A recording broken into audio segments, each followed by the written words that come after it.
Hi, I'm Kristin and welcome back to my kitchen. It's a rainy day here in Collingwood, so I think if I can't be outside in the garden, I'd love to be inside cooking for you guys, showing you my appetizer recipe for this week. So what I'm going to make for you today is my potato pancake recipe with a little bit of a twist on it.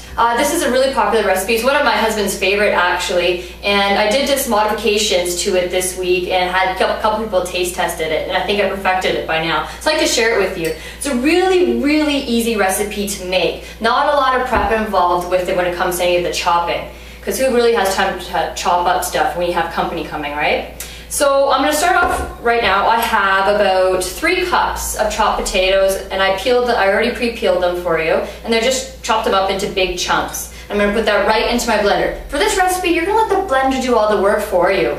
Keep it nice and simple, right? So I'm going to put those into my blender. And to that, I'm going to add about a ½ cup of red onion. Don't even need to chop it too much, because remember, we don't want to cry with our onions, right? So those go right into the blender as well. On top of it, I'm going to add about 4 tablespoons of flour. Okay. And I'm going to also add, to make our potato pancakes rise, about 1 teaspoon of baking powder. Let me get my bowls out of the way there. And of course, we cannot forget the garlic as always. So I'm just going to smash up my garlic, peel it off, and put the skin into my schmutz bowl here. I always like to have one of these schmutz bowls available off to the sides. All I do is just line it with a paper towel, throw all my food scraps in it, wrap up the paper towel, and throw into the organics, and we're all set, all cleaned up. Quick tip for you. So I'll put my whole clove of garlic in there, and finally we're going to add 2 eggs to it. There's 1, into the schmutz bowl, and 2. And then off we go. And then a little seasoning. We got some salt, of course, and my favorite fresh ground pepper.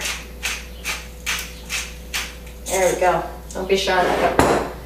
Now there's a lot in here, as we can see. So I'm going to actually get it started and get it whipped up right now. So I'm going to get my lid on there. Ugh. I always have trouble getting these things on. One time I was making a soup. I made a carrot ginger soup. Filled it a little bit too high. Lid wasn't on very tightly, and I had carrot ginger soup all over the ceiling, all over the counters, everywhere. So I'll never make that mistake again.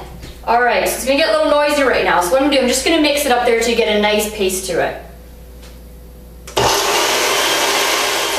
Everything in the blender and made it turn into a nice puree to blend up all the tomatoes and the onions in there. So I'm going to show you here the consistency where you kind of want it around. If you can see here, it is still quite thick, but at the same time it can be really liquidy, which is fine because that's the consistency that you want.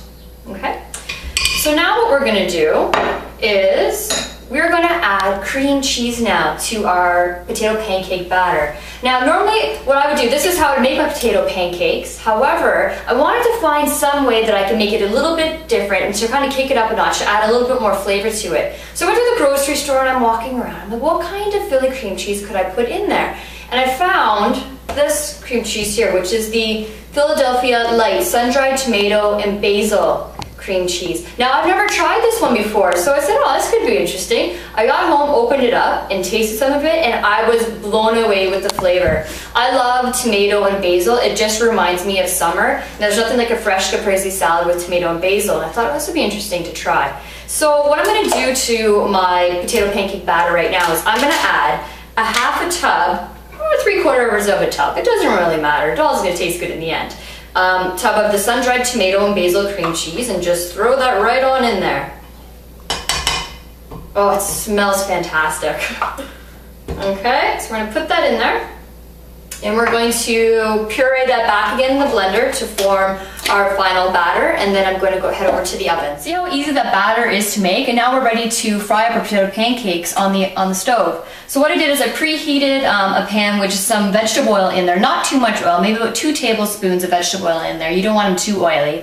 And I preheated it to about a medium-high heat. If you find that your pancakes are burning, you can always turn it down lower. And what I always did, my mom is a professional at making pancakes, and she always told me you always have to do 1 test pancake at the beginning. So I already preheated my test pancakes. I find that's the one that gets really soggy from that oil. So I did a test pancake, and now we're ready to go with the rest of them. So here's my quick trick for making pancakes. to get the perfect size. I use a turkey baster. And since this batter here, it's not very thick, so it's not going to get clogged in turkey baster. So what I do is I just suck it up in the turkey baster, and it makes the perfect little pancakes in your pan. So I'm going to start making a few of them for you. Now this recipe here makes about 24 of the pancakes, depending on the size that you do make them. So they are appetizers, so you don't want to make them too big. So I'll start off with about 5 in my pan. I'm halfway through my batch of making my potato pancake appetizers. Oh my goodness, the sun-dried tomato Philly cream cheese in there smells amazing, mixed along with the onion and the potato. Now, I just wanted to show you one quick tip before we start making our final pieces for our potato pancake appetizers. So I'm just going to take these ones off here. So the ones I just finished cooking. I'm going to take these ones off, set them off to the side.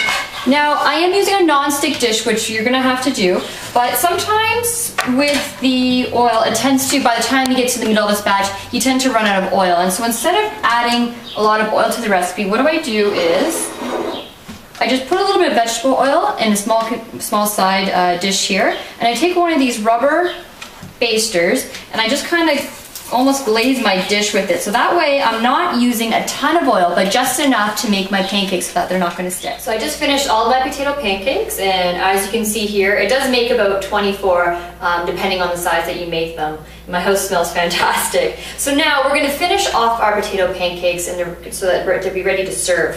Right here I have the Philadelphia whipped chive cream cheese that we're going to use as our topping. Now this is new to me as well, and I fell in love with this flavor, and I will definitely be using this one in more recipes to come. So what I'm going to do is, I'm just going to take my 2 teaspoons.